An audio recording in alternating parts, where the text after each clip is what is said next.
the Dharmic texts of ancient India have deep mystic symbolisms. One important symbolism is that of the sun.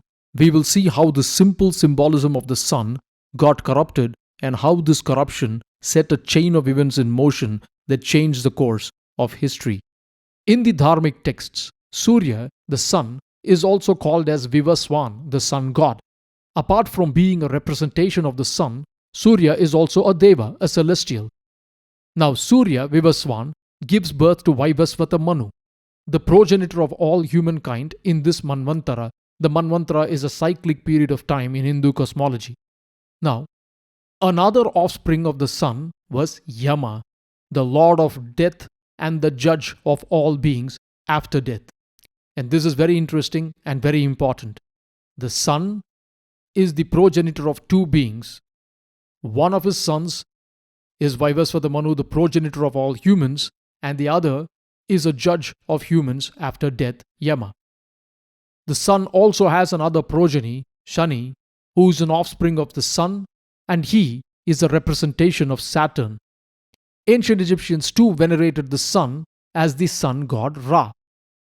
Ra embodies the principle of creation and sustenance of life. The offsprings of Surya too had parallels in the Egyptian pantheon, but some amount of syncretization of the various attributes of the offspring of the sun had already started taking place. For instance, Osiris was one of the descendants of Ra, not the direct son, but one of the descendants of Ra, who was the judge of the dead and also the one who gave rise to civilization. Osiris played an important part in both fertility and judgment. As time passed, this syncretization deepened. Egypt did go through tumultuous intermediate periods where their philosophies started to change. Any discussion of ancient Egypt, of course, is incomplete without the mention of the pharaoh Akhenaten. Akhenaten was an anomaly in the line of pharaohs. He was one who insisted that the veneration of the Aten, the sun disk, was supreme. He has been called the originator of monotheism, but this might be an oversimplification. We will go through the life of Pharaoh Akhenaten in detail in another episode. As Egypt moved from the Old Kingdom to the Middle and New Kingdoms, the funerary texts remained a constant. From being etched onto pyramids and then onto coffins, these texts grew in size and number, and more practices started to be centered around death and judgment. And after this happened, certain gods associated with creation, death, and judgment started taking center stage.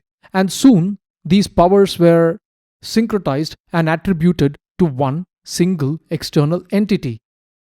So very soon, faith began to be centered around death and judgment. A sort of jealous creator god who did have ego and a god who was the judge of humans were quickly combined into one entity. The progenitor of humans was also added into the mix in various narratives. In the centuries that followed, many cultures in the area around Egypt started holding this entity as supreme.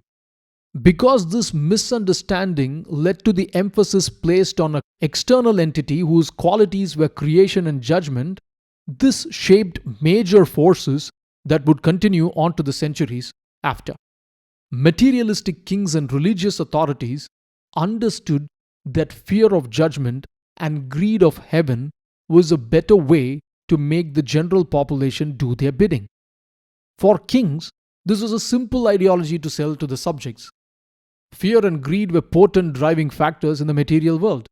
With this play on fear and greed, they could easily suppress the spiritual curiosity of seekers, and more importantly, the subjects could be goaded to fight offensively and to act unjustly. Unrighteous acts could always be forgiven by a preordained set of people, and the concept of salvation ensured a ticket to heaven.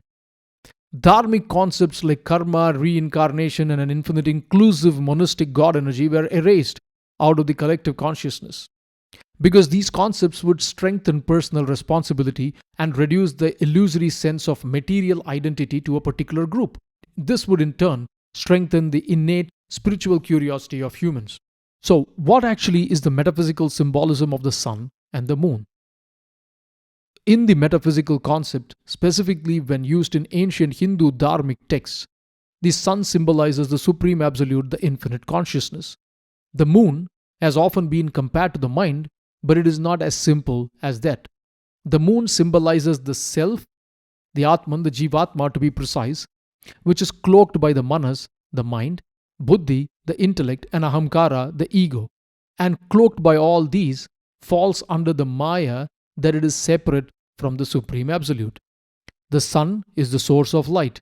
The moon reflects the source, but it is not the source.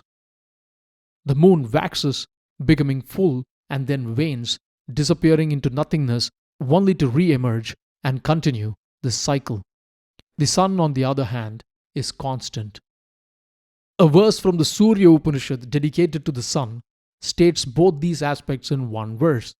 From Aditya, sun, are born air, earth, water, fire, sky, directions, devas, and the Vedas. Indeed, the sun gives warmth to this sphere. That sun god is Brahman, the Shivam, the infinite consciousness. So elsewhere, this mode of veneration moved on to a veneration of an external creator god who is also responsible for death and judgment of humans after death. This attachment to death and judgment has taken many away from seeking out the true knowledge and moving onwards towards the path of liberation. As Yama tells Nachiketas, the path to liberation is like the sharp edge of a razor. So the wise say, hard to tread and difficult to cross. As always, the known is a drop and the unknown an ocean. Peace.